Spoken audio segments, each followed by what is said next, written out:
दोस्तों बहुत बहुत स्वागत करता हूं आप सभी का। हमारा देश हर वक्त चुनावी मूड में रहता है। देश में कहीं ना कोई चुनाव होता रहता है। बिहार विधानसभा चुनाव की तैयारी चली रही थी कि इस बीच यूपी पंचायत चुनाव का बिगुल बज चुका है और इस पंचायत चुनाव को 2027 का सेमीफाइनल माना जा रहा है।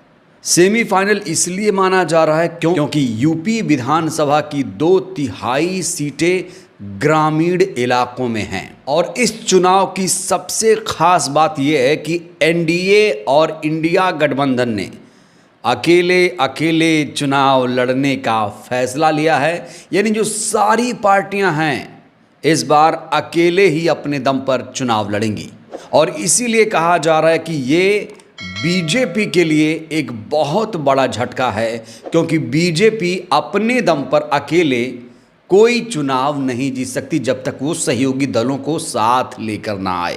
दोस्तों इस हेडलाइन को देखिए, यूपी पंचायत चुनाव में एनडीए बिखर सकता है।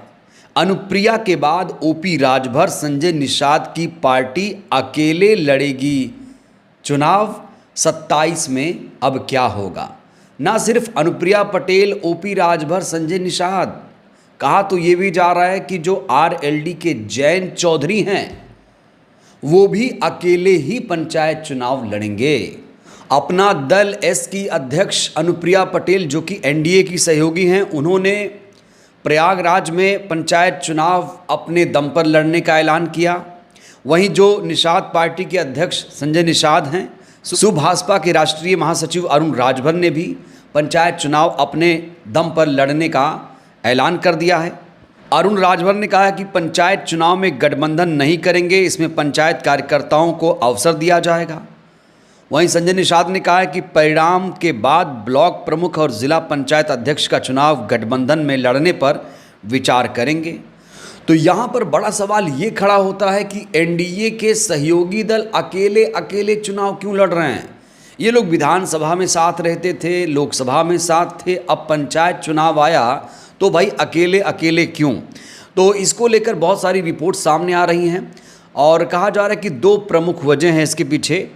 पहली वजह यह है कि कार्यकर्ताओं को मजबूत करना।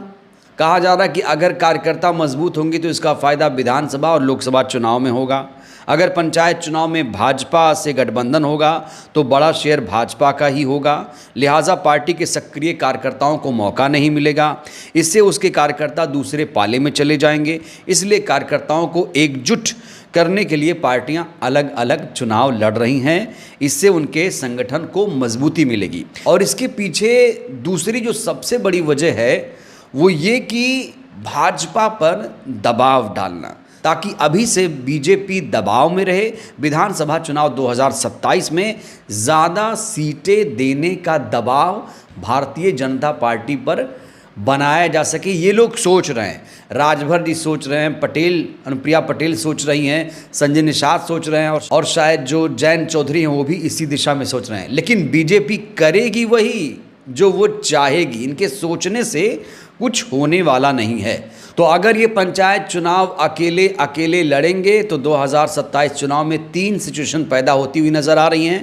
पहली सिचुएशन ये है कि अगर पंचायत चुनाव में सहयोगी दल अपनी ताकत का एहसास नहीं करा पाए तो वो विधानसभा चुनाव में पहले से ज़्यादा टिकट की मांग करेंगे। दूसरी, अगर सहयोगी दलों का प्रदर्शन अपेक्षित नहीं रहा तो भाजपा विधानसभा चुनाव में ज़्यादा भाव नहीं देगी। तीसरी बड़ी वजह, रंजिश बढ़ेगी। अलग अलग चुनाव लड़ने से वार्ड स्तर पर दलों के कार्यकर्ताओं में जो राजनीतिक रंजिश पैदा होगी उसका नुकसान भी भारतीय जनता पार्टी को उठाना पड़ेगा। तो जो एनडीए के सहयोगी दल अकेले चुनाव लड़ रहे हैं ये इनका ख्याली पुलाव है। इनका सोचना है कि ऐसा होगा तो ऐसा हो जाएगा। लेकिन जो राजनीतिक विश्लेषक हैं वो कुछ और ही मानते हैं। एक वरिष्ठ पत्रकार और राजनीतिक विश्लेषक हैं आनंद राय। इनकी माने तो ये कहते हैं कि विधानसभा और लोकसभा तक गठबंधन का तालमेल चल जाता है, लेकिन कार्यकर्ताओं और संगठन को मजबूत करने के लिए एनडीए के सहयोगी दलों को पंचायत चुनाव अकेले लड़ना पड़ेगा।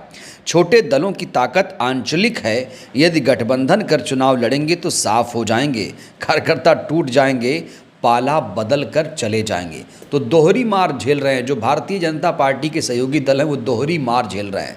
गठबंधन नहीं किया तो दिक्कत, गठबंधन करेंगे तो दिक्कत।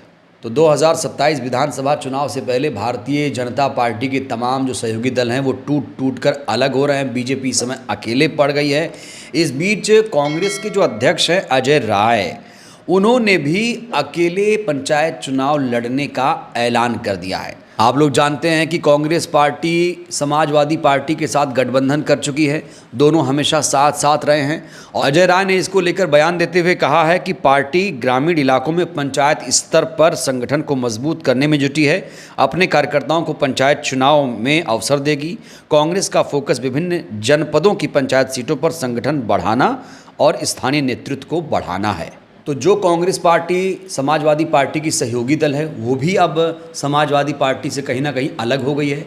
तो देखिए, जितनी भी पार्टियां हैं उत्तर प्रदेश में, BSP, Congress party, Samajwadi party, Nishad party, Subhaspa या फिर अपना दल भारतीय जनता पार्टी, सारी पार्टियां पंचायत चुनाव में अकेले अकेले दमखम दिखाएंगी। बड़ा सवाल ये खड़ा होता है, अगर ऐसा होगा तो इसका असर क्या होगा। अगर मैं असर की बात करूं तो पंचायत चुनाव में भारतीय जनता पार्टी को ज़बरदस्त नुकसान होगा। जी हाँ, बिल्कुल कहा जा रहा है कि एनडीए की पार्टियों को अलग अलग चुनाव लड़ने से सीधे नुकसान भाजपा का होगा। गांवों की तुलना में शहरों में भाजपा ज़्यादा मजबूत रहती है। गांव में कमज़ोर होने के कारण पार्टी को छोटे छोटे दलों से गठबंधन करना पड़ता है। ऐसे में सहयोगी दल ही प्रतिद्वंदी बनकर चुनाव लड़ेंगे तो भारतीय जनता पार्टी को नुकसान झेलना पड़ेगा। और जब नुकसान पंचायत चुनाव में होगा तो जाहिर तौर पर 27 में भी ज़बरदस्त नुकसान होगा भारतीय जनता पार्टी को। दोस्तों, जैसा कि आपको मालूम है कि उत्तर प्रदेश के ग्राम पंचायतों में ग्राम प्रधानों का जो कार्यकाल है वो 2026 में ख़त्म हो रहा है।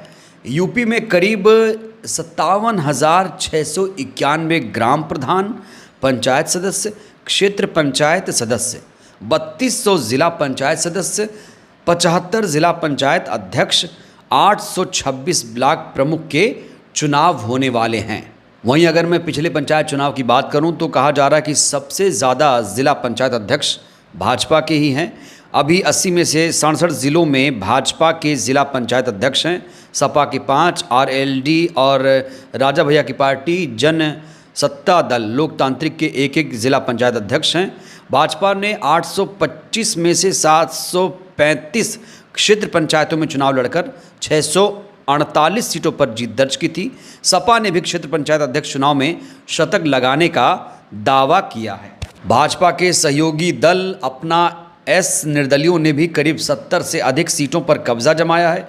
14 जिलों में सपा का खाता भी नहीं खुला है। वहीं सभी क्षेत्र पंचायतों में भाजपा के उम्मीदवार चुनाव जीते हैं। 349 ब्लॉक प्रमुख निर्विरोध चुने गए थे।